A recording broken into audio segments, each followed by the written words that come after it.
Halo guys, bersama saya lagi dalam Orang Dapat Channel dalam segmen Suara Orang Kampung. Alright, sebelum kita teruskan untuk update terkini yang berita yang hangat ya, jangan lupa untuk support Orang Dapat Channel dengan cara tekan butang subscribe, like dan share. Mari kita ikuti berita yang hangat hari ini. Dr. Mujahid menyaman lebay-lebay yang kaki fitnah. Kenapa dan apakah menyebabkan Dr. Mujahid menyaman sekali lagi kepada kaki-kaki fitnah, khususnya daripada lebay-lebay pas ini, sahabat-sahabat semua. Jadi saya ingin membawakan berita ini untuk kita semua, update berkaitan dengan isu saman menyaman daripada Dr. Mujahid terhadap ditujukan kepada lebay-lebay pas ini.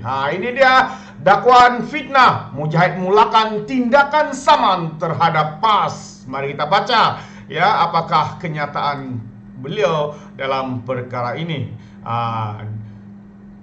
Jadi kalau boleh nampak, oke, terlebih, alright. Ini dia dakwah fitnah, ya, dakwaan fitnah. Mujahid mulakan tindakan saman terhadap PAS, yaitu Presiden Parti Amanah Negara, yaitu Datuk Seri Mujahid Yusof Rawat pada Khamis mulakan tindakan undang-undang terhadap PAS. Ya, kenapa? Jadi ini yang kita mau tahu juga, sahabat. Beliau berkata, ya, surat tuntutan fitnah dihantar kepada PAS melalui firma Guaman Tuan Akram Hizra Azad N. Azmir. Ya, kenapakah perkara ini berlaku? Mari kita baca sekali lagi. Pihak pejabat, ya, katanya pihak pejabat Agung PAS juga telah mengaku ya menerima surat tuntutan tersebut, ya, katanya menerusi hantaran di Facebooknya pada Kamis. Kenyataan Mujahid itu ya merujuk kepada tulisan mantan Menteri Agama PH, ya, sokong LGBT katanya, dan ditularkan oleh akaun Facebook pada 16 Oktober lalu. Mujahid turut memberi tempoh selama 48 jam kepada PAS, antaranya memadam tulisan yang dianggap sebagai menfitnah itu. Itu antara kenyataan. Dan bekas ahli parlimen Farid Buntal itu juga katanya, Farid Buntal itu menuntut agar tulisan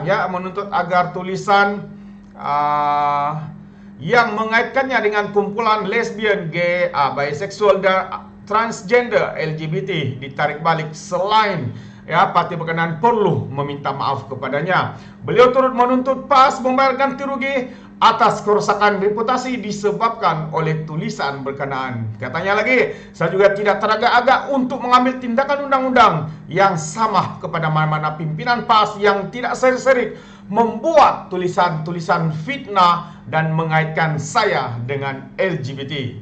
Tegasnya lagi. Jadi sahabat-sahabat semua, ini adalah kenyataan terkini ya daripada Dr. Mujahid sendiri yang menyatakan bahwa beliau akan mengambil, telah pun mengambil tindakan undang-undang kepada mereka-mereka yang tidak henti-henti, khususnya daripada Parti PAS ya, yang begitu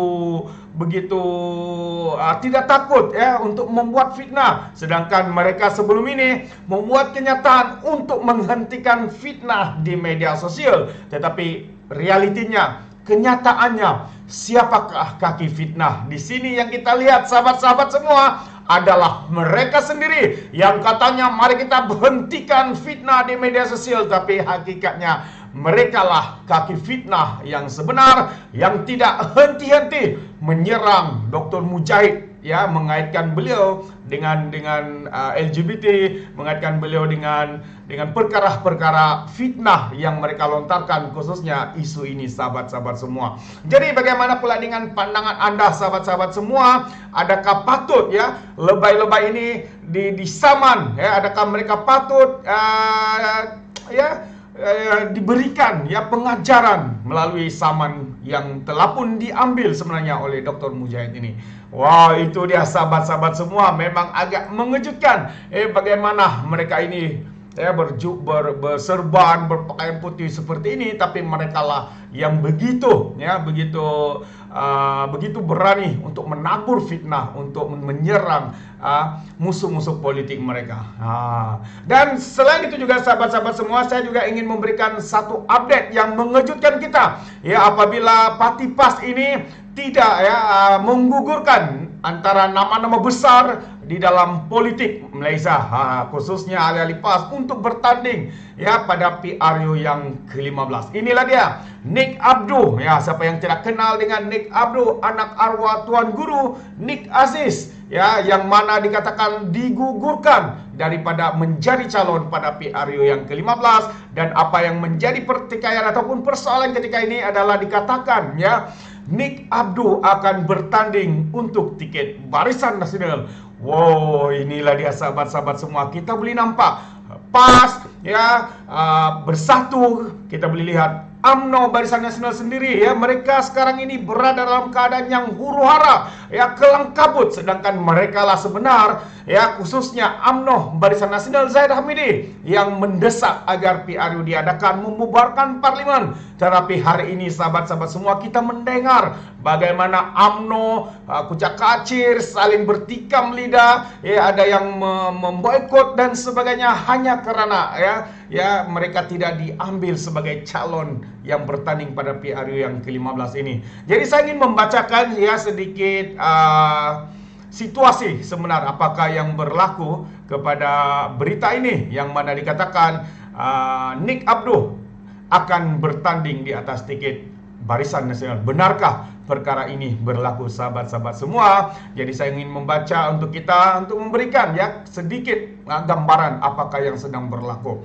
Ya, ini dia Nik Abdul, anak arwah Tuan Guru Nik Aziz, tanding atas tiket Barisan Nasional. Arena politik negeri ini semakin panas apabila dua penyandang kursi PAS yang dilaporkan tidak tercalon bakal membuat kejutan apabila bakal bertanding menggunakan tiket Barisan Nasional pada PRU yang ke-15 ini.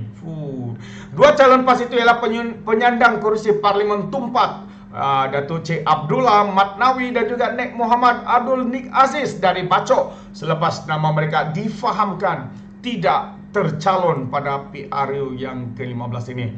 Ya, cakap-cakap pertukaran simbol itu mula bertiup kencang selepas Nik Muhammad Abdul, ya, memuat naik sekeping gambar bumi berwarna biru sehingga mencetuskan berbagai polemik dalam kalangan warganet.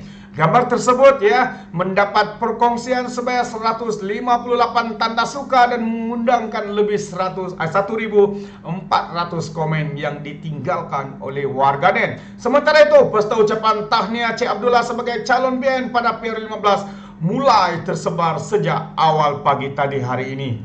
Jadi benarlah atau benarkah, ya, mereka ini akan bertanding dalam pilihan raya ini menggunakan tiket Barisan Nasional, ya, apabila mereka digugurkan daripada dicalonkan.